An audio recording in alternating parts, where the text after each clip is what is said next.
Welcome to our Nice Guy Stories. I'm Wire93 and I hope you enjoy. Don't forget to like and subscribe if you enjoy my video. There will be a giveaway when this channel reaches 1500 subs. Now let's get into the stories. Our first story was posted by you/crazyandpretty. Nice King asks my grandma how to have sex with me and more. Alright, so I've been having a hard time here lately. My fiancé recently died, I've been raped, homeless, all kinds of good stuff, so admittedly, I'm a little unstable RN. So, this all started when our self-proclaimed king hit me up on Facebook. He first starts flirting and saying that a childhood friend of mine, who I haven't talked to in years, sent him my Facebook and told me to hit him up. I say that I'm not interested, and they're both weird for talking about setting us up when I haven't talked to either of them. I also let him know about the death of my fiancé, and he says, and I quote, "Not my problem." I call him a freak and block him.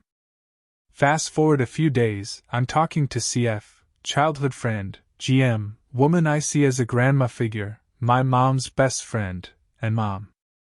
It comes out that King has had a hard life and he actually got my Facebook from GM, so I think, man, it was kind of shitty of me to say that to him, let's give him another chance.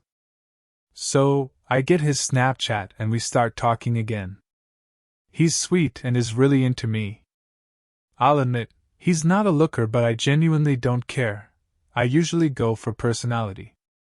We talk, and in typical small-town fashion, I invite him to go to Walmart with me to walk around and look and pick up some things for my cat. Things go far downhill from there.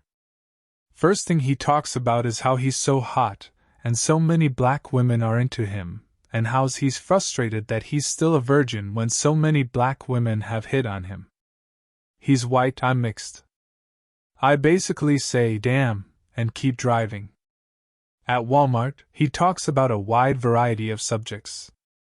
MILFs, fucking me, his virginity, me taking his virginity by girls, revealed that GM told him I was bi, random women's asses, how slutty girls in the store's outfits were, fucking me, and his love of Sonic the Hedgehog. Not in that order, but those were the only topics he seemed interested in. Trust me, I tried to steer him towards other things. He also asked me, "Would you date me?" No. "Would I have a chance with you?" No, I'm not interested. "Will you be willing to take my virginity?" No, I don't think you can handle that.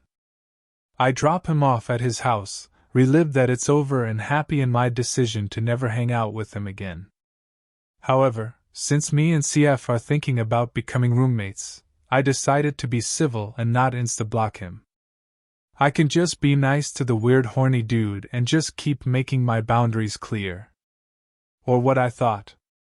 He decided to ask my fucking GM, "How do you have sex for the first time? How do you act?" Keep in mind, he's maybe 21 and she's in her 60s to early 70s. And he has internet access to ig porn. He also said to her, in front of my mom, that he wanted that big titty goth bitch to take my virginity cause my friends would be jealous. I stopped replying to his text and told my CF girlfriend how I feel about him and how I have no intention of fucking this dude. I also tell her about his begging for sex. They both agree that it's annoying but insist that he's not normally like this and to give him more time.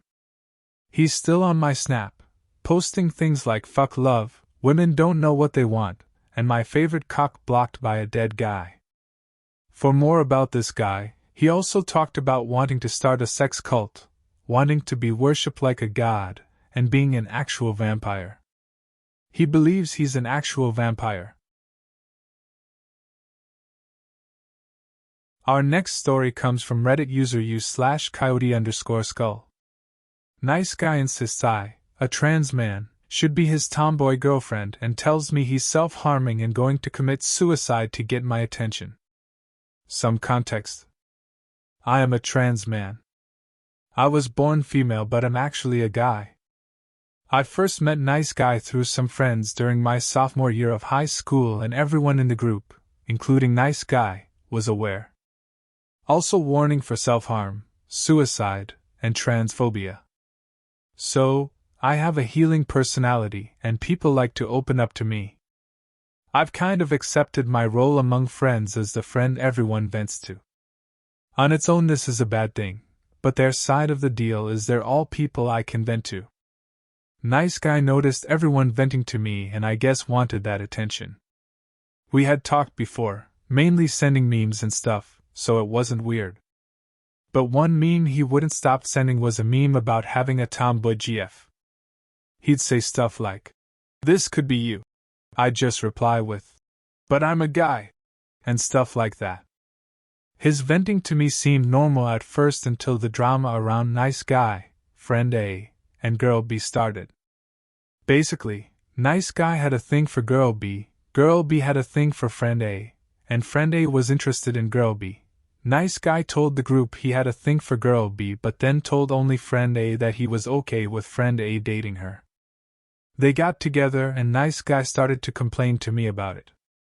I knew Friend A wouldn't have pulled such a dick move, so I asked about it, and he said Nice Guy told him it was fine. I, like the over-trusting dumbass I was, just thought Nice Guy told him that because he didn't want to stop Friend A from being happy. Nice Guy and I talked a lot. I didn't get much done most days because he wanted to message and call 24/7. I didn't mind because I didn't normally have much better to do, but I did like my time. His venting got darker and more extreme as time went on. Friend A and Girl B broke up, but he didn't seem interested in her anymore, but he still complained about Friend A dating her. Then I stopped talking with him as much because I was helping with another friend in our group dealing with his own stuff. Nice Guy found out that the reason I was paying the other friend more attention was because he self-harmed. And that's when Nice Guy's self-harming started. At first he just talked about wanting to do it, and I would talk him down. He started self-harming without telling me, then coming to me for attention from it. I know self-harm isn't for attention, but his was. All of what he did was, and his actions later proved it. Friends A and Friend C started to notice I wasn't doing too good. I explained what was happening and that it was starting to affect me. I also had my own stuff to deal with because of my family and problems at school. I had never had to ask someone to slow down on venting to me, and I felt bad for doing it, but Friend A and C helped me. I told Nice Guy I couldn't keep this going and asked him to not vent to me, at least not as much. I explained we could still be friends, but that I needed to keep myself okay if I wanted to help anyone. He said that he understood and stopped venting to me. For one night. The next day he was back on to telling me in great detail about how he had and was planning to self-harm. He would even send me pictures. I asked him to stop, and he would for a day before going back to it. Friend A and C confronted him in a group chat we were all in that Nice Guy was the admin of. Nice Guy got mad at Friend A and kicked him from the group. Friend A and C started a new chat that was just us to help support me. Nice Guy got worse, and I begged him to see a professional, but he refused. He also started openly admitting he had a thing for me, and I reminded him I was a guy and that he was very much straight. He just said I could be his tomboy GF. He started talking about suicide and I got more insistent about him seeing a professional. I told Friend C, and he told Nice Guy's mom. She agreed to send him to therapy. I hoped that thing would get better, but they only got worse. When I slipped up and fell back into old habits I had finally quit after well over a year of trying, they got more insistent that I needed to block him. I tried to talk with him, but he just got worse, and I couldn't take it. He wasn't even listening to what I was saying. I said goodbye and blocked him. Nice Guy messaged Friend A with a string of abuse. I've seen the messages. It's summed up as Nice Guy claiming that Friend A had manipulated me and forced me to block him, and that Friend A, a straight guy who has no interest in me, is trying to steal me from him. Friend A basically told him that I'm my own person, a man, and that he's straight. Nice guy messaged friend C complaining about it, and friend C just said that I'm my own person and made the choice to block him. Nice guy still thinks that friend C is his friend. It's been about a yearish, and every once in a while, I get a message from one of nice guy's friends asking me to unblock him. I just tell them no. His friends say he's not suicidal and doesn't self-harm anymore. He just wanted my attention. I'm doing better now too. Friend A and C are still super close to me, and we're all doing pretty good. Our last story comes from Reddit user u/routinelurker. I talked to this guy for a couple of hours and now he wants to move across the country to be together. In other words, a lesson in being too forgiving with men being weird. A few days ago, I got a friend request from this guy. I didn't immediately recognize him, but we had a few mutuals and I saw he was LDS, so I figured the worst that would happen is that I'd get a message about joining the church or whatever. He messaged me later that night to ask how I was doing. I responded. We had a relatively superficial and casual conversation and nothing alarming goes on. He brings up school and tells me that he's wanting to transfer to a BYU school in my state.